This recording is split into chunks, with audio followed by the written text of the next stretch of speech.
Hi, this is Mary Greendale, and it's campaign season. Candidates are starting to be interviewed, and I want you to understand that when I interview these candidates, I am asking each candidate for an office the same questions. They get the questions in advance, they can prepare, and then we go through them. I have found this to be a good way to get a sense of how people respond to the questions in substance, and also how they differ between one candidate to another. The other thing, for candidates that are not opposed, I do not do interviews, but if they are brand new to town government, I do. And I do so because I believe that people have the right to know who's running their town government. And so we meet them, we talk to them, and we ask them a series of questions that's appropriate for their town office. So you will be able to watch these interviews at your leisure, and keep an eye out for them, and let's get going.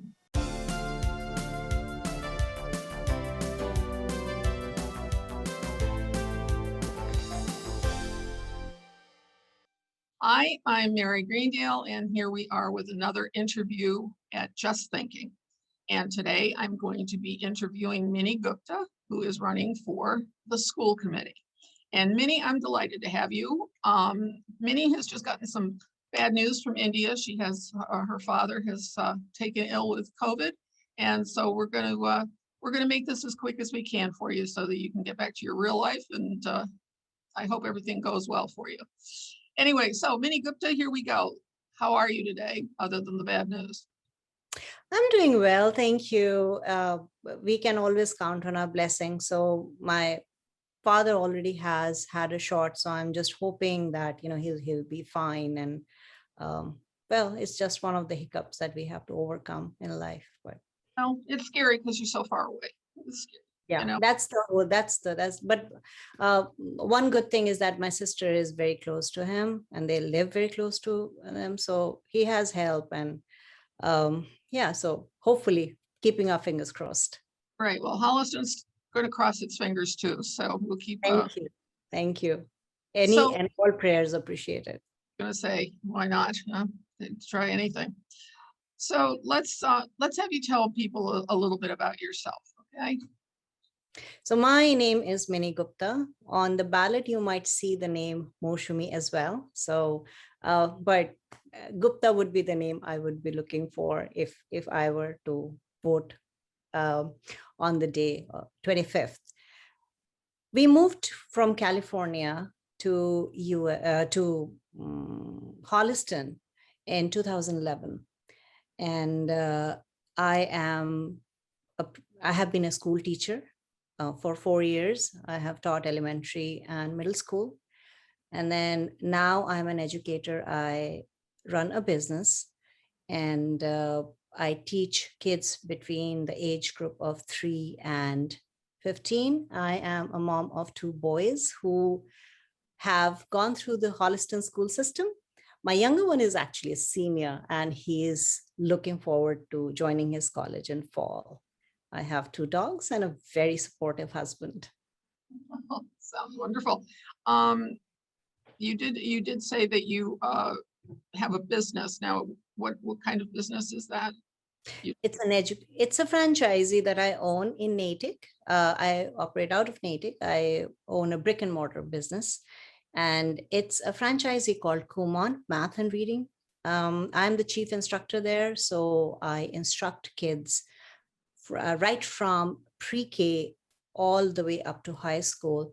And our main goal as an instructor, as like my goal for any child who comes in, is to help the child maximize their potential. So there's a lot of equity that I bring in when I am working with my kids. So, and that is, I believe, my USP, because I believe as an educator, the better we know our children, the better we are, and the better we can actually help them. Okay. So you say you've lived here for how long? 10 years. 11? Yeah, okay. 11 years. And so now, why is the school, when you moved here, did you take into account what the quality of the schools were? Was that a consideration? that was actually the top consideration. So my husband had already moved here, and he was in Natick at that time. So I was in California, and the way I worked was that I went through the school system first and then came down to other considerations, which would be the commute to work, and because we have dogs, so how the community would be. And we didn't want to live in a very big community either, and I wanted people around me, so a lot of those factors went in, but school was definitely the very first choice. I think it is with a lot of folks who've got children. No, I think where it's And just to interrupt, just not the, so at that time, the way my boys were, I needed elementary, middle, and high school, all three lined up, and they all had to be great. And Holliston was, it pretty much checked off all the boxes that I was looking for. so. What motivated you to run for the school committee now? That's a very interesting question. So as you know, we have been talking about taking more part in our town governance. I have always had I've always been passionate about working for the community in whichever way I can. The reason I chose school committee mainly is because I believe that I'm uniquely qualified for it, because I feel I can do my best as a school committee member, as a teacher who has been a school teacher, who has gone through everything that a school teacher can get. Our teachers work very hard, and I honestly was no exception, and I learned a lot. And even now, I run a platform here as well, a community platform, which is called Mohi Parivar. We do a lot of stuff for the local Indian community, but my primary work has been always focused with the kids there. And I do a lot of work with them as well. And then I run an education center. So as a businesswoman too, I bring in a lot of perspective. I work with the numbers. I know how the business side works. I know how the finance works.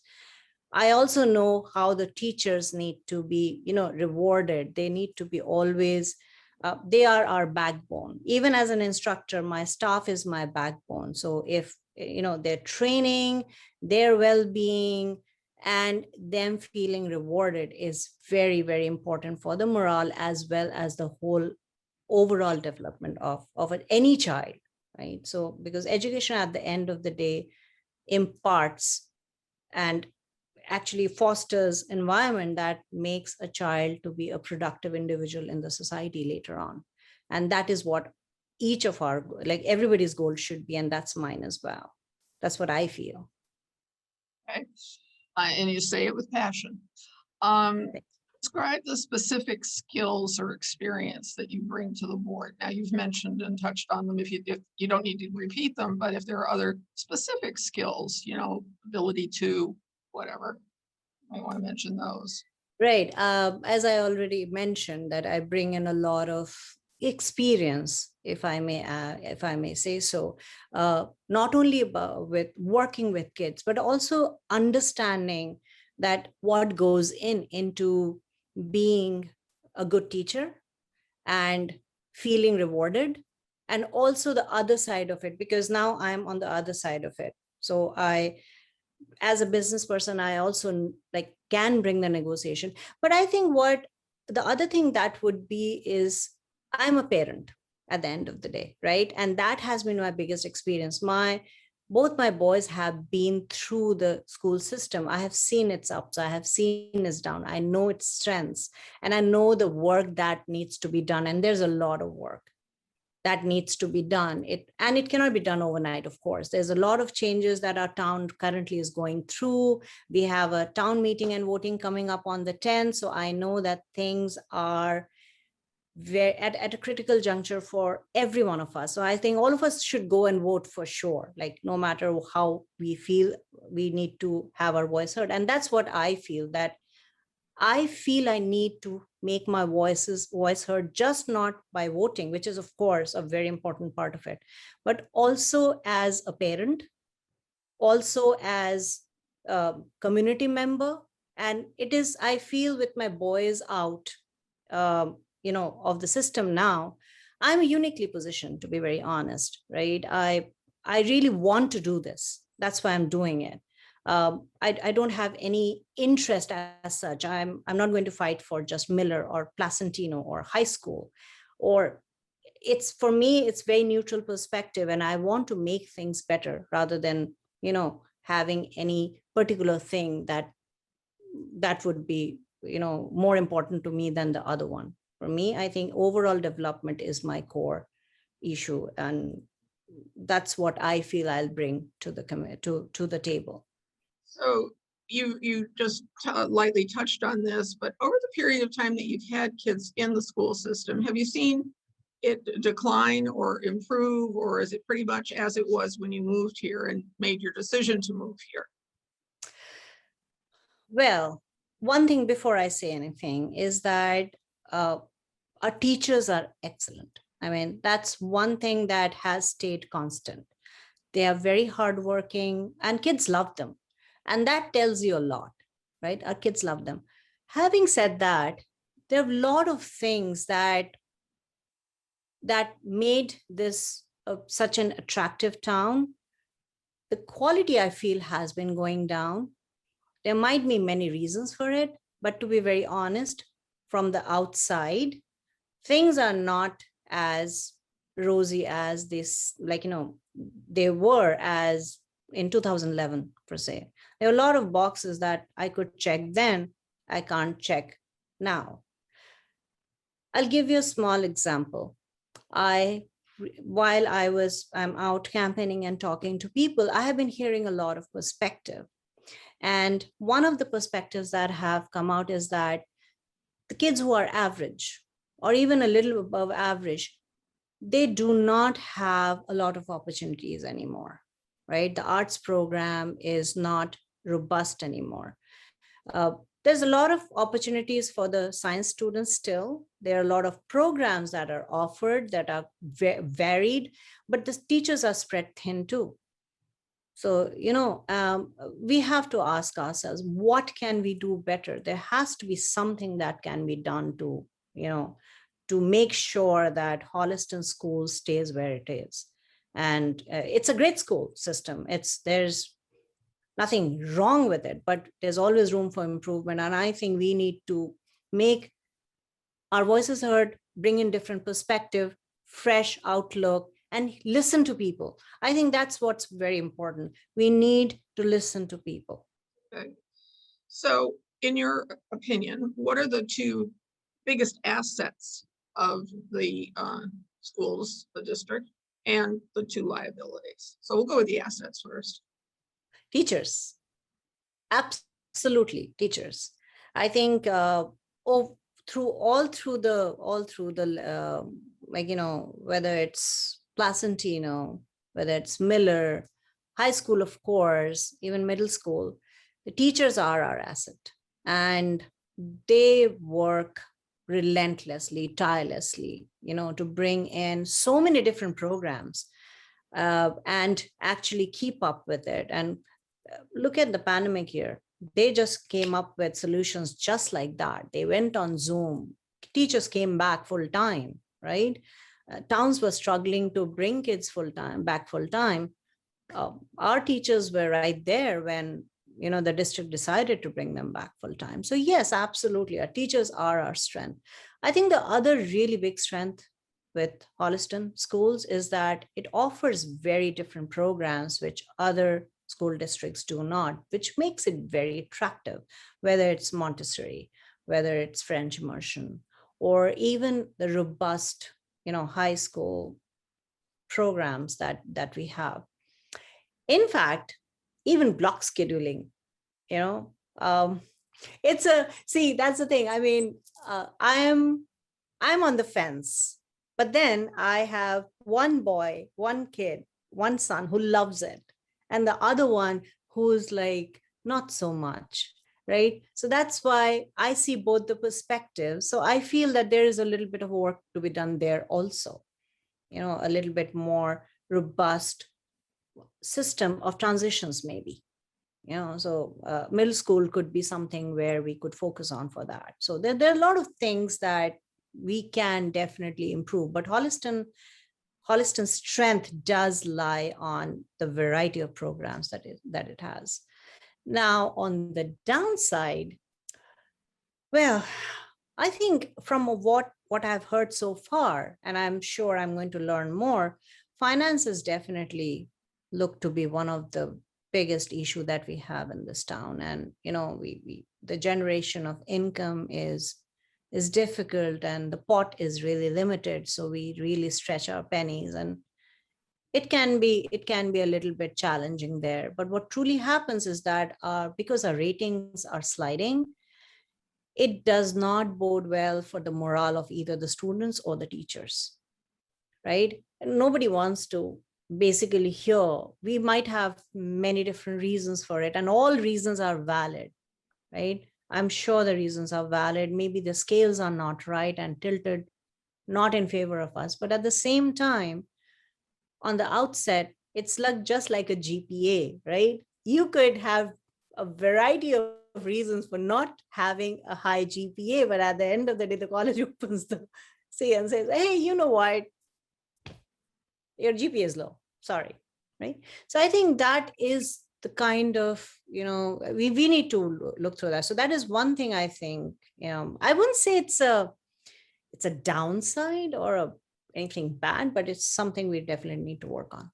Okay, so bearing in mind that you're just one of 7 members, and boy, there are times in which being one of even the 3 members is really frustrating because you really just want to do something. But in particular, is there something that you hope to accomplish in that first term, and how will you measure your success?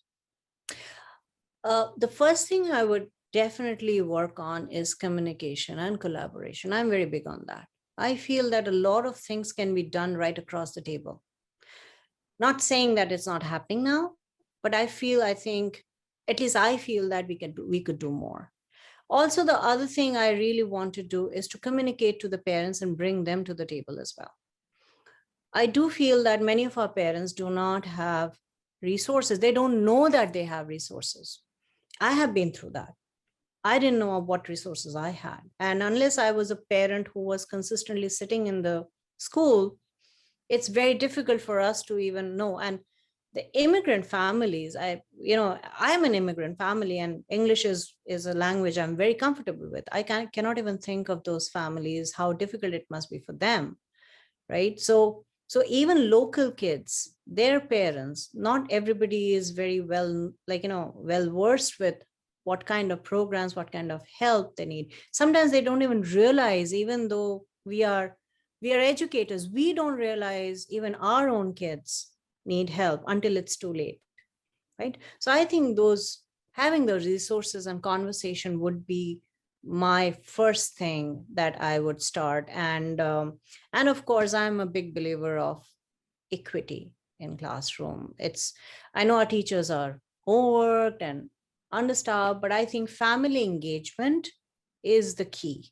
It's a key that we really need to explore. It's something which I feel that family engagement research actually has said that. I have I've worked with somebody who works very closely with family engagement, and we have seen a lot of changes where the families are engaged, and it's not involvement, it's actually engagement, where there is a 3-way conversation with the child, with the parent, with the teacher. So I think those are some of the things that I definitely would like to focus on.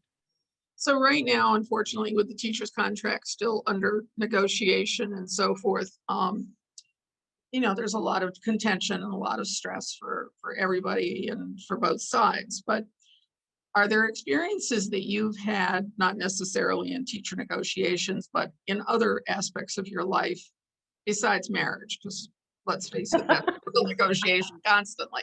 But at any rate, is there any other kind of professional experience that you've had in those kinds of stressful, conflict-ridden situations that are so emotional that facts almost can't even get in the way? It's an interesting question that you ask, because you'll be surprised. I have been actually in a teacher's negotiation table. I was a teacher. And at that time, I was, of course, a very young teacher, but our association was in a very similar, situation, negotiating on, like, not very similar terms, but you know how it is, like, every district and every system has their own needs. And I was a very, like, I saw it very closely. I was a part of it, and it's stressful, to say the least. And of course, that negotiation, I moved before it could be resolved. So honestly, I wasn't a part to the resolution, but I did hear later on that they did make a lot of changes, which was good, which was really good. But I think one of my biggest key has been that, as I just mentioned, some time ago, that I also run a local organization. So every year we do some events, right? We have a team of great volunteers, absolutely outstandingly talented volunteers who give their time and even money, and a lot of sweat and blood and tears, so to say, into making those programs very successful. It's a very high stressful environment, and sometimes, because it's a volunteer you know work that they do, it can be very difficult to manage that and get things moving in a very stressful environment. And I have gone through that literally for the last 14 years, except for the last year, every single year. Every time we end the programs, I'm like, that's it, I'm done. I'm not going to do this again. I can't take it anymore. And then I come back to it, right? Because the end result is worth it. So I think that has taught me a lot, a huge deal. So I think, yes, I have had, and I don't shy away from it because I know it's important. So the last question is about the potential for hazard pay for teachers. Now, this is not, this isn't something that we know whether it's going to happen. We don't even know how the ARPA funds, that would be the new federal funds, are going to allow funds to be used. There's still lots more question marks.